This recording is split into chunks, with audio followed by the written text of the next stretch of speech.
চলে আসছি সুপ্তধারা ঝর্ণায়। হঠাৎ বৃষ্টি, যেমন উপরে উঠছিলাম তেমনি আবার নিচে নামতে হচ্ছে। আবার এইগুলি সিঁড়ি দিয়ে উপরে উঠতে হবে। পানির মনে হয় অনেক স্রোত, অনেক স্রোত। খুব শব্দ পাওয়া যাচ্ছে দিক থেকেই।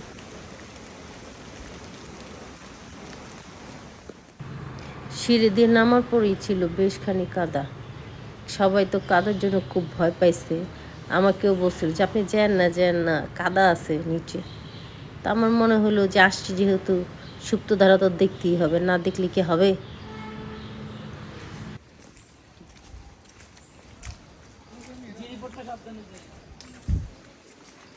কেন এখানে কাদা বেশি নাকি?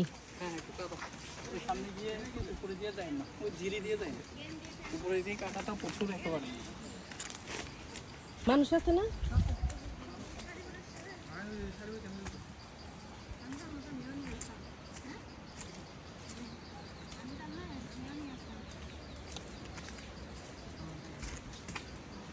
খুব ভালো লাগছে না? আন্টি কি একা আসছেন যে? হ্যাঁ, একা না, আমি এইখানে আসছি একা, আমার সামনে লোক আছে, এই পর্যন্ত আসা নাই। ইনশাল্লাহ।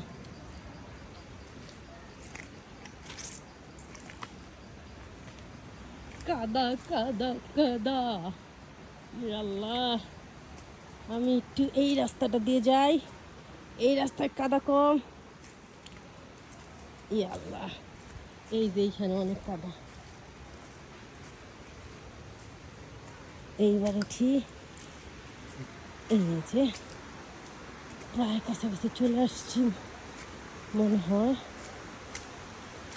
এই আবার কাদা।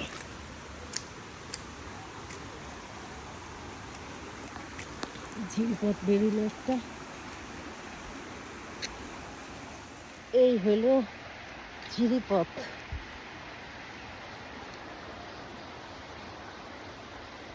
ঝিরিপথ আর এই হলো কাদা।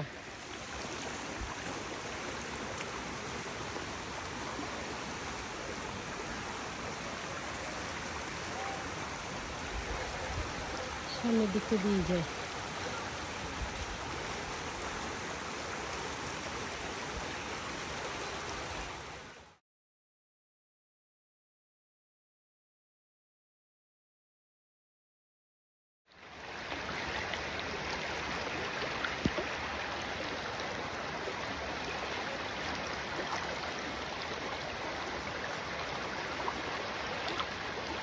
সব ঝর্ণার পানিগুলি দিক দিয়ে আসতেছে।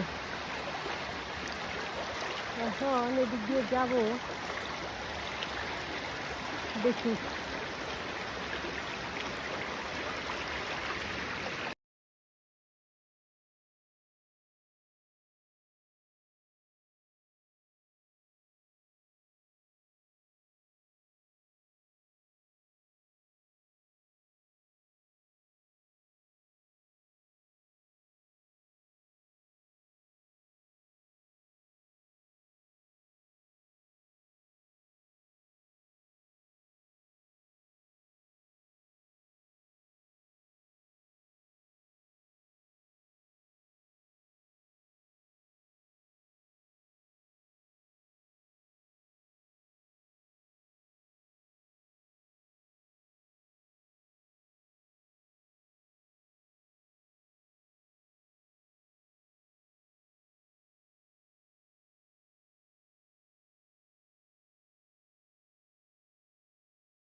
কোন জায়গায়?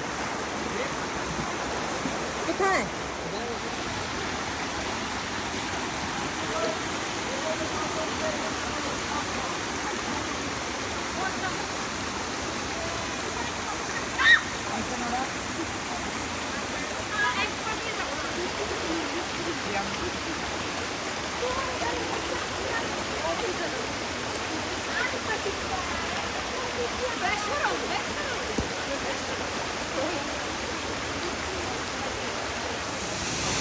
যে গো মানুষ আর মানুষ, পানি আর পানি, সহস্র দ্বারা দুই।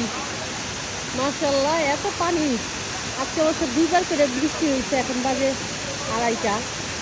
সকাল থেকে এ পর্যন্ত আমি আসার পরে দুইবার করে বৃষ্টি হয়েছে, এই জন্য পানি এত স্রোত হতে না।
গঙ্গার কি সামনে কিছু না